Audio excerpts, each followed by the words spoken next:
Halo adik-adik, dengan Kak Febri masih di Sigma Smart Study. Di video kali ini kita akan membahas soal-soal SNBT untuk subtes penalaran umum. Untuk yang belum subscribe, jangan lupa di subscribe channelnya ya, supaya kita bisa belajar bersama di channel ini. Yang pertama kita akan membahas soal-soal penalaran induktif. Nomor 1, studi membuktikan bahwa makanan yang tinggi lemak jenuh seperti daging merah dapat meningkatkan risiko terkena kanker. Namun beberapa jenis makanan tinggi lemak jenuh seperti alpukat dan kacang-kacangan mengandung lemak sehat yang dapat meningkatkan kesehatan jantung. Nah, berdasarkan informasi tersebut, manakah pernyataan berikut yang pasti benar? Kita lihat mulai dari option A. Semua makanan tinggi lemak jenuh berdampak buruk pada kesehatan jantung dan kanker. Pernyataan tersebut salah karena tidak semua makanan tinggi lemak jenuh itu berdampak buruk untuk jantung dan kanker. Pernyataan B juga tidak bisa kita pastikan benar karena di paragraf tersebut tidak dibahas lebih lanjut mengenai makanan tinggi lemak sehat. Lalu yang C, semua jenis makanan tinggi lemak jenuh harus dihindari. Ini pun salah karena tidak semua makanan tinggi lemak jenuh harus dihindari. Jenis makanan tinggi lemak jenuh tidak memberikan kontribusi pada kesehatan jantung, itu juga salah. Lalu E, makanan tinggi lemak jenuh dapat meningkatkan risiko terkena kanker. Nah, inilah jawaban yang benar ya. Kita lanjut ke nomor 2. Banyak anak-anak di Indonesia yang mengalami obesitas. Seorang warganet menyebutkan bahwa fenomena obesitas tersebut dikarenakan anak-anak terlalu banyak terpapar gawai sehingga tidak banyak bergerak. Manakah pernyataan berikut yang akan memperlemah pendapat warganet tersebut? Nah, di antara option A hingga E, yang memperlemah adalah option B. Kita baca ya. Penelitian menunjukkan bahwa kasus obesitas terjadi karena anak terlalu banyak mengonsumsi makanan yang tinggi gula seperti permen atau coklat. Sementara di paragraf dijelaskan bahwa fenomena obesitas tersebut dikarenakan anak-anak yang tidak banyak bergerak karena terpapar gawai, bukan karena terlalu banyak mengonsumsi makanan yang tinggi gula seperti permen atau coklat. Jadi jawabannya adalah B, karena pernyataan tersebut tidak sesuai dengan apa yang dinyatakan oleh warganet. Kita lanjut ke nomor berikutnya, nomor 3. Kalian bisa baca dulu paragraf berikut ini yang berisi tentang prediksi BMKG mengenai perubahan iklim di dunia. Pernyataan di bawah ini yang melemahkan prediksi BMKG tersebut adalah, kita baca mulai dari A. Berdasarkan hasil monitoring dalam 12 tahun diketahui bahwa terjadi penurunan lapisan es di puncak Jayawijaya itu menguatkan. Lalu B. Suhu bumi yang semakin panas membuat lapisan es menurun, itu juga menguatkan. Yang C, tren pemanasan global yang terus meningkat menyebabkan terjadinya peningkatan permukaan air laut, itu pun menguatkan prediksi BMKG. D, saat ini kedalaman atau ketebalan es di Papua masih sama seperti 20 tahun yang lalu. Nah, pernyataan ini melemahkan prediksi BMKG. Karena jika ketebalan es di Papua masih sama seperti 20 tahun lalu, artinya tidak ada perubahan iklim. Selanjutnya kita masuk ke soal-soal penalaran deduktif. Soal nomor 4, semua siswa SMP memakai seragam putih biru, sebagian siswa SMP bersepeda ke sekolah. Maka kesimpulan yang benar adalah, kita lihat mulai dari option A, semua anak SMP bersepeda ke sekolah dan berseragam putih biru. Ini sudah jelas salah, karena tidak semua anak SMP bersepeda ke sekolah. Kemudian option B, sebagian siswa SMP yang berseragam putih biru bersepeda ke sekolah. Nah, ini jawabannya benar. Untuk soal seperti ini, kalian bisa gunakan cara seperti yang tertulis di bawah ini. Kita lanjut ke nomor 5. Perhatikan premis-premis berikut. Yang pertama, Kai malas bekerja atau ia bisa menabung. Yang kedua, jika Kai bisa menabung, maka ia bisa berlibur ke luar negeri. Kesimpulan dari kedua premis tersebut adalah, nah, untuk bisa menggunakan rumus silogisme, kita tentukan dulu PQR-nya. P adalah Kai rajin bekerja, Q, Kai bisa menabung, dan R, Kai bisa berlibur ke luar negeri. Jadi berarti untuk premis yang pertama, Kai malas bekerja atau ia bisa menabung, itu adalah negasi P atau Q, yang ekivalen dengan P maka Q.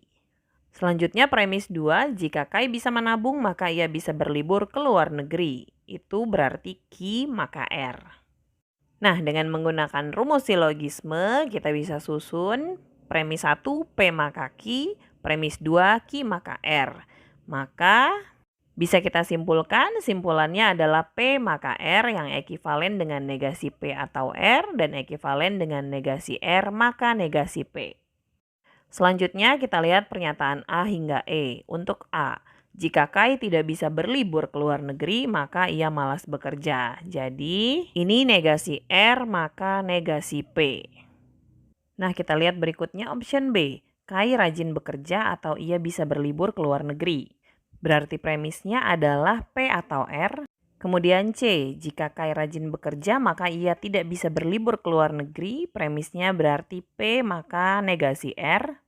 Kemudian D, jika Kai bisa berlibur ke luar negeri maka ia rajin bekerja. Itu adalah R, maka P. Sedangkan E itu adalah negasi P, maka negasi R. Berdasarkan modus silogisme, simpulan yang benar adalah A. Kita lanjutkan ke nomor 6. Semua karyawan berangkat ke kantor menggunakan sepeda motor. Sebagian karyawan membawa bekal makan siang dari rumah. Berdasarkan dua informasi tersebut, dapat disimpulkan bahwa semua karyawan yang membawa bekal makan siang dari rumah berangkat ke kantor menggunakan sepeda motor. Manakah pernyataan berikut yang menggambarkan kualitas simpulan tersebut? Ada dua informasi, kita bagi menjadi informasi A dan B. Kesimpulan yang bisa kita tarik yang pertama, sebagian A, B. Yang kedua, semua B, A. Dan yang ketiga, sebagian B dan A. Nah, simpulannya adalah semua karyawan yang membawa bekal makan siang dari rumah berangkat ke kantor menggunakan sepeda motor. Nah, itu adalah contoh kesimpulan yang kedua, semua B, A. Jadi jawaban yang benar adalah simpulan tersebut pasti benar. Berikutnya kita akan bahas soal-soal penalaran kuantitatif. Yang pertama, perhatikan grafik berikut ini. Berdasarkan grafik tersebut, pernyataan yang tepat adalah. Nah, kita bisa cek satu persatu opsinya ya, mulai dari A. Menurut grafik terdapat peningkatan luas kebakaran hutan dan lahan di 1 tahun terakhir. 1 tahun terakhir kita lihat di grafik terjadi penurunan. Maka berarti untuk option A itu bisa kita pastikan salah. Berikutnya option B. Dalam 5 tahun terakhir, luas kebakaran hutan dan lahan terbesar terjadi pada tahun 2019. 5 tahun terakhir itu dimulai dari 2018. Kita bisa lihat di grafik, memang ternyata luas kebakaran hutan terbesar itu terjadi pada tahun 2019. Jadi jawaban yang benar adalah B. Kita lanjut ke nomor 8, lengkapi deret bilangan berikut ini.